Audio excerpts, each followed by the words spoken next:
ವೆನೆಜುವೆಲಾ ಕರಾವಳಿಯಲ್ಲಿ ನಿಗೂಢವಾಗಿ ಮೃತಪಟ್ಟ ಭಾರತೀಯ ನಾವಿಕನೊಬ್ಬನ ಮೃತದೇಹ ಭಾರತಕ್ಕೆ ಬಂದಿಳಿದಾಗ ಅದರಲ್ಲಿದ್ದ ಪ್ರಮುಖ ಅಂಗಾಂಗಗಳೇ ನಾಪತ್ತೆಯಾಗಿರುವ ಅತ್ಯಂತ ಆಘಾತಕಾರಿ ಮತ್ತು ಭೀಕರ ಘಟನೆ ಬೆಳಕಿಗೆ ಬಂದಿದೆ. 33 ವರ್ಷದ ರಾಕೇಶ್ ಚೌಹಾಣ್ ಹೃದಯಾಘಾತದಿಂದ ಮೇ ತಿಂಗಳಲ್ಲಿ ಸಾವನ್ನಪ್ಪಿದ್ದರು. ಭಾರತೀಯ ನಾವಿಕನ ಮೃತದೇಹವನ್ನು ದಕ್ಷಿಣ ಅಮೆರಿಕಾದಿಂದ ಭಾರತಕ್ಕೆ ತರಲಾಯಿತು. ಆದರೀಗ ರಾಕೇಶ್ ಸಾವಿನ ಸುತ್ತ ನಿಗೂಢತೆ ತೀವ್ರಗೊಂಡಿದೆ.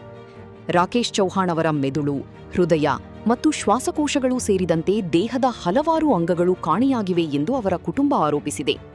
ಹೀಗಾಗಿ ನಾವಿಕನ ಸಾವಿನ ಬಗ್ಗೆ ಸಂಪೂರ್ಣ ತನಿಖೆ ನಡೆಸಬೇಕೆಂದು ಭಾರತೀಯ ನಾವಿಕರ ಸಂಘಗಳ ಒಕ್ಕೂಟ ಒತ್ತಾಯಿಸಿದೆ. ಎಫ್ಎಸ್ಯುಐ ತನ್ನ ಎಕ್ಸ್ ಖಾತೆ ಚೌಹಾಣ್ ಅವರ ಶವವನ್ನು ಯಾವುದೇ ಶವಪರೀಕ್ಷೆ ವರದಿ ಅಥವಾ ವೆನೆಜುವೆಲಾದ ಅಧಿಕಾರಿಗಳಿಂದ ವಿವರಗಳಿಲ್ಲದೆ ಉತ್ತರ ಪ್ರದೇಶದ ಡಿಯೋರಿಯಾದಲ್ಲಿರುವ ಅವರ ಹುಟ್ಟೂರಿಗೆ ಕಳುಹಿಸಲಾಗಿದೆ ಎಂದು ತಿಳಿಸಿದೆ. ಕುಟುಂಬದವರು ಮರು ಶವ ಪರೀಕ್ಷೆಗೆ ಒತ್ತಾಯಿಸಿದರು. ಭಾರತದಲ್ಲಿ ನಡೆಸಿದ ಅಧಿಕೃತ ಮರಣೋತ್ತರ ವರದಿಯು ಭಯಾನಕ ಸತ್ಯವನ್ನು ಬಹಿರಂಗಪಡಿಸುತ್ತದೆ.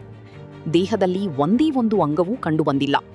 ಮೆದುಳು, ಹೃದಯ, 2 ಶ್ವಾಸಕೋಶಗಳು, ಯಕೃತ್ತು, ಮೂತ್ರಪಿಂಡಗಳು, ಗುಲ್ಮ, ಮೇದೋಜೀರಕ ಗ್ರಂಥಿ, ಕರುಳುಗಳು, ಥೈರಾಯ್ಡ್, ಹಯಾಯ್ಡ್, ಲ್ಯಾರಿಂಗ್ಸ್ ಮತ್ತು ಶ್ವಾಸನಾಳ ಎಲ್ಲವೂ ಕಾಣೆಯಾಗಿದೆ ಎಂದು ಪೋಸ್ಟ್ನಲ್ಲಿ ಉಲ್ಲೇಖಿಸಿದೆ.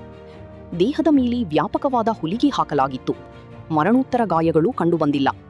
ದೇಹವನ್ನು ಸುಮಾರು 1 ತಿಂಗಳ ಕಾಲ ಫ್ರೀಸ್ನಲ್ಲಿಡಲಾಗಿತ್ತು. ಸಾವಿಗೆ ಕಾರಣ ನಿರ್ಧರಿಸಲಾಗಲಿಲ್ಲ ಎಂದು ಪೋಸ್ಟ್ನಲ್ಲಿ ತಿಳಿಸಿದೆ.